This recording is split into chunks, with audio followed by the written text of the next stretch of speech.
our video. My name is Noam Dror and I'm the VP of Solution Engineering at SecuPi. Today, we're going to talk about Law 25 of Quebec that is going to help modernize the protection of personal information. Let's see what it is. Quebec Law 25 applies to businesses processing Quebec residents' data. The penalties for violating this rule can go up to $25 million or 4% of global revenue in the previous year, whichever is greater. That's pretty severe. The high level of the law requires an appointment of a privacy officer or privacy office. It mandates breach reporting as soon as possible, biometric disclosures, developing a privacy policy, running assessments for privacy impact, establishing transparency and consent systems, running anonymization and the right for erasure, and in 2024, also the right to portability, which is allowing users to get a digital copy of their data within that business. Regarding consent, the law requires businesses to request a separate consent for each information and have an expressly for sensitive personal information. It needs to be free, the consent, and it needs to be informed in simple language. You have to give a specific purpose of why you're collecting that data, and you need to ask for consent for each one of those purposes. You also need to provide the right to withdraw the consent once it was given.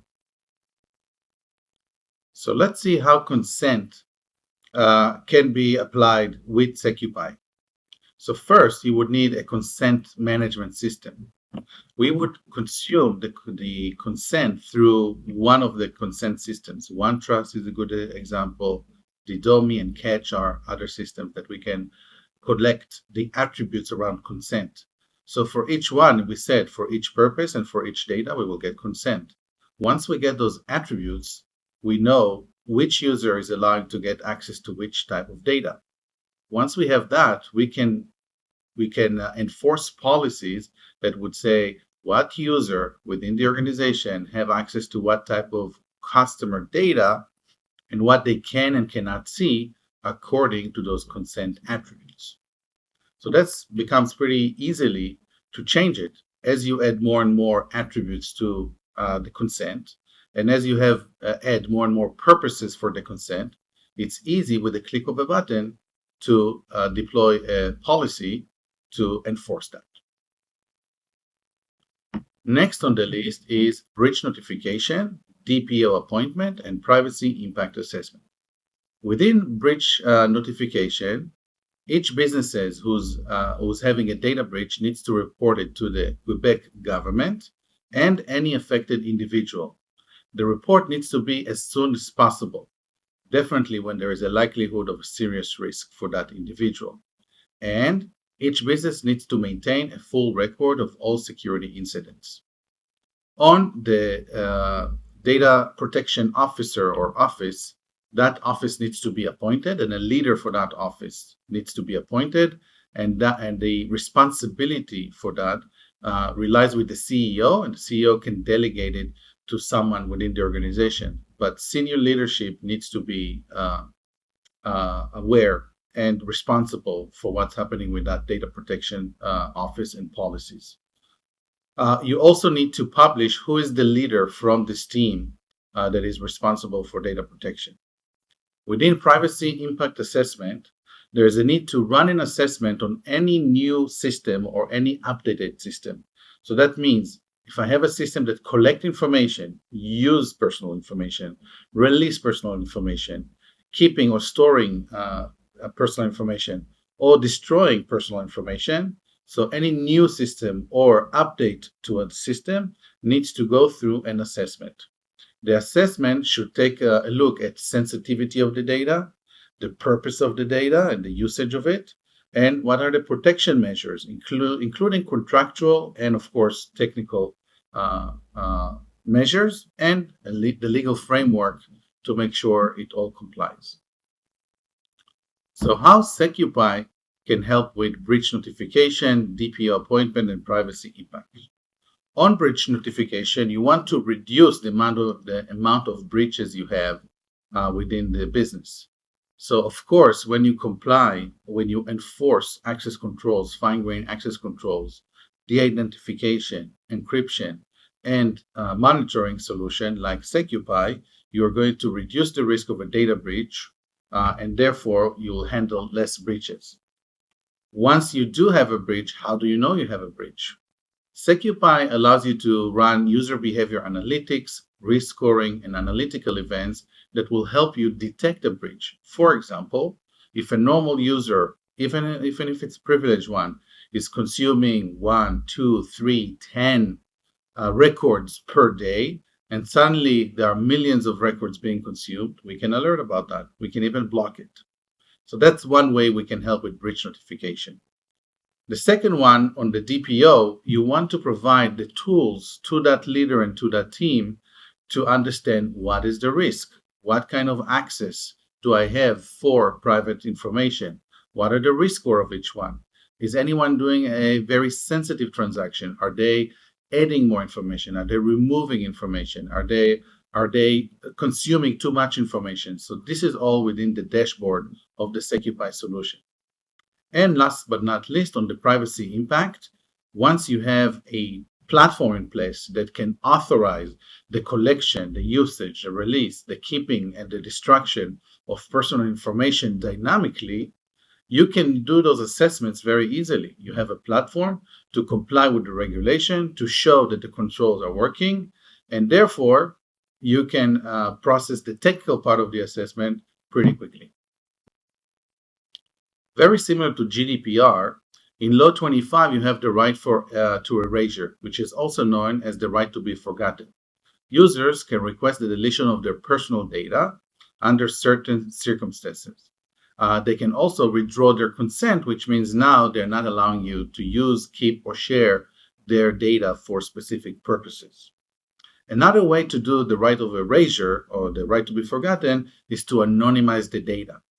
There are different ways to do it. One of the solutions is to comply with safe harbor methods, which allows you to de-identify data in a way that cannot be reversed. So no one can be identified within that data, but yet you can still get insights from that data. For example, you reduce the zip codes into less letters and anonymize the rest of them.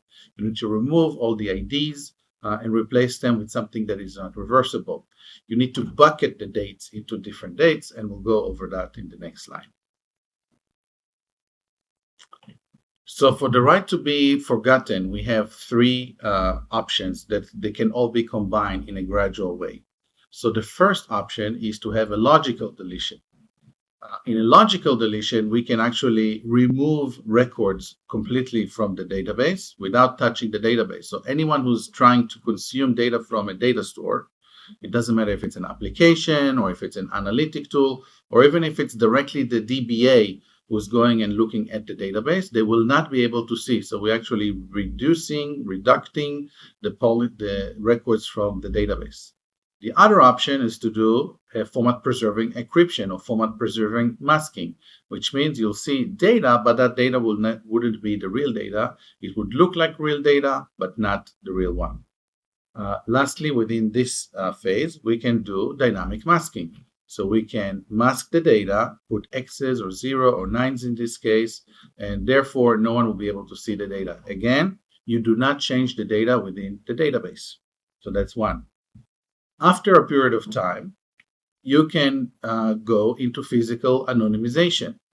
Physical anonymization means that we go into the database, we leave the primary keys as they are, but we mask the data. So we can put X's or zeros, or we can use hashing techniques, which means it's not reversible. So we actually remove the sensitive data from those tables, from those records, but we still keep those records inside the database. And lastly, we actually delete the records, purging them from the database. So we can do all those three. All those three can be combined, can be done individually or in combination. The other option for the right of erasure is masking and anonymization. there are different ways to do masking and encryption. In this case, you can see that we can support AES encryption, AEAD encryption, and tokenization and FPE. The SecuPi FPE complies with the NIST standard 837G FF1, and we're using different methodologies. It can be 128 bits, 192, or 256 bits. The nice thing about FPE, which is very similar to tokenization, is that you get a data that looks like the original data. In this case, a national ID number will turn into another national ID number, but will always be the same number. And it is reversible, so if someone is authorized, you can reverse it back. We can also make sure that it's not reversible for anonymization, and that means it will be deterministic, but then it will not be reversible. Another option here is what we call a type-safe encryption. So, for example, if you have a byte within a database, we want to make sure it's a byte. So even though you are turning a 125 number to 62, that's still a byte. But if you would turn it to 662, that's not a byte anymore. So we know how to look at the data itself and making sure it looks the same. Similarly, with dates, we want to make sure that date comply with the rule of the date. If the month is first, if the month is second, you know how we have only 12 months, we only have up to 31 days, and we have a consistent year.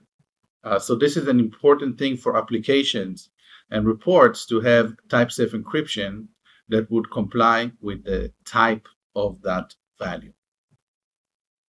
Other de-identification techniques include bucketing and rounding. For example, Safe Harbor requires that every date will be rounded into 1 year. So no more specific dates, but we can actually say everything is going to be June 1st in the same year. So anyone who was born in 1980, let's say, will be born in June 1st, 1980.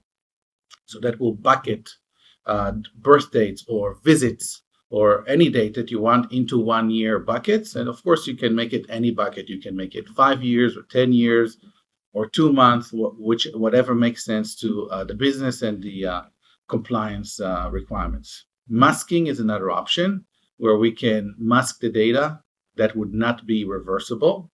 And of course, we can replace it, we can zero it, we can nullify it, and we can obfuscate it. We can also protect very small data. It's here, such as blood type or state, province. So even though it's a small amount of data, we can randomize it. We can expand it into a larger data set, and it will be encrypted. This is another example of FPE, of format preserving encryption, with a random key. So once we use a random key, now we do not have deterministic, so we can actually change it to different values, and you would not be able then to identify the same person within the data set. So in summary, the Quebec Law 25 to modernize the protection of personal information has a lot of requirements for business. It doesn't matter if you're an American business or European business or anywhere in the world business. If you do business with data from residents of the Quebec province of Canada, you need to comply with it. There are big implications for violation of that compliance, and SecuPi can help you automating and securing data for any type of personal data, Quebec, and of course other laws as well. Good luck in your journey to comply with Law 25.